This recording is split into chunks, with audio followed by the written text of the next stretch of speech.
पहले शोभा यात्रा पर पथराव किया और फिर मां सरस्वती की मूर्ति को क्षतिग्रस्त कर डाला। हाल ही में आपने कई ऐसी घटनाएं सुनी होंगी जिसमें एक स्थान पर निकल रही शोभा यात्रा पर जमकर पथराव हुआ और फिर कई लोग घायल हो गए। ऐसे मामले ने सबसे अधिक सुर्खियां तब बटोरी जब देश में भगवान राम की प्राण प्रतिष्ठा होनी थी और राम मंदिर की मूर्ति की स्थापना से पहले कुछ कट्टरपंथियों को ऐसी मिर्ची लग रखी थी कि रंग में भंग डालने का काम उन्होंने बखूबी किया था। लेकिन अब जो मामला सामने आया है उसे सुनकर आप भी हैरान रह जाएंगे। खबर बिहार से सामने आई है। बिहार के दरभंगा, भागलपुर और झारखंड के रांची में शोभा यात्रा पर पत्थरबाजी की घटना सामने आई। इस दौरान कुछ जगह सरस्वती मां की मूर्ति भी क्षतिग्रस्त की गई और दर्जन से ज्यादा लोग भी घायल हुए। ये घटना बिहार के इन इलाकों में 16 फरवरी की रात को हुई और जाहिर है कि यह पथराव हुआ मुस्लिम पक्ष की ओर से। दरअसल तहबलपुर मंडल टोली की प्रतिमा लोदीपुर मुस्लिम टोली से गुजरकर मैदान तक जानी थी, लेकिन मुस्लिम टोली से गुजरते ही इसी वक्त के बीच पथराव होने लगा। इस दौरान मां सरस्वती की मूर्ति को क्षतिग्रस्त कर दिया गया, जिसे देख भीड़ में शामिल युवक बौखला उठे और ऐसे गुस्साए कि घटना स्थल पर अराजक स्थिति बन गई। मौके की सूचना मिलते ही लोदीपुर पुलिस घटना स्थल पर पहुंची। उनके साथ केंद्र की दंगा नियंत्रण बल और अतिरिक्त पुलिस बल को भी भेजा गया और हालातों को नियंत्रण में लाया गया, जिसके बाद कहीं जाकर यह पत्थरबाजी शांत हुई। दरभंगा और रांची की सड़कों पर भी देखने को मिली ऐसी घटनाएं।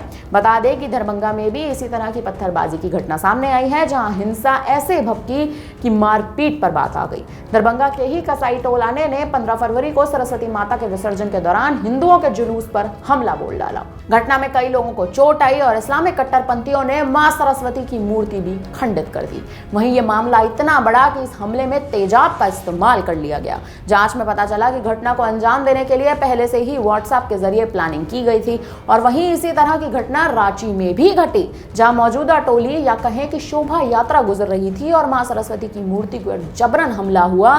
जो हमला कुछ कट्टरपंथियों ने करवाया और उन कट्टरपंथियों ने मां सरस्वती की मूर्ति को भी ध्वस्त कर डाला। इन सभी घटनाओं में एक बात आप देखें तो बिल्कुल साफ है कि तीनों ही जगहों पर गुजर रही ये शोभा यात्रा पर ऐसे पथराव किया गया कि उद्देश्य अनुसार मां सरस्वती की मूर्ति को खंडित करने का प्रयास सफल करने की पूरी कोशिशें की गई और प्रयास सफल हुआ भी, जो कि एक साजिश थी इन कट्टरपंथियों की, जिनसे उनके इलाके से निकल रही ये शोभा यात्रा भी उनसे बर्दाश्त न हो सकी।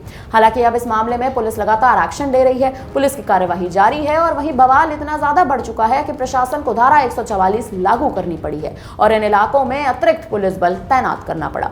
फिलहाल अब देखा जाए तो यह घटना कोई नई नहीं है। ऐसी कई घटनाओं ने हाल ही के समय में खूब सुर्खियां बटोरी हैं, फिर चाहे वो मीरा रोड पर पत्थरबाजी हो या गुजरात में। फिलहाल अब इस घटना पर और जिस तरह से इन तीनों जगहों पर, बिहार में भी और झारखंड में भी जिन जगहों पर पत्थरबाजी हुई है, जिन जगहों पर मां सरस्वती की मूर्ति को खंडित कर दिया गया है, सीधे तौर पर देखा जाए तो ये मुस्लिम पक्ष, ये मुस्लिम लोग अभी भी हिंदुओं की आस्था पर चोट पहुंचाने का कोई मौका नहीं छोड़ते हैं। लगातार हिंदुओं की आस्था पर चोट पहुंचाई जाती है। मां सरस्वती, जिनको हिंदुओं में पूजा जाता है, उनकी मूर्ति को ध्वस्त करने का जो ये कदम इन मुस्लिमों ने उठाया है, इस पर अब आप क्या कहेंगे? हमें कमेंट करके अपनी राय जरूर दीजिएगा। धन्यवाद। वीके न्यूज, राष्ट्र के नाम।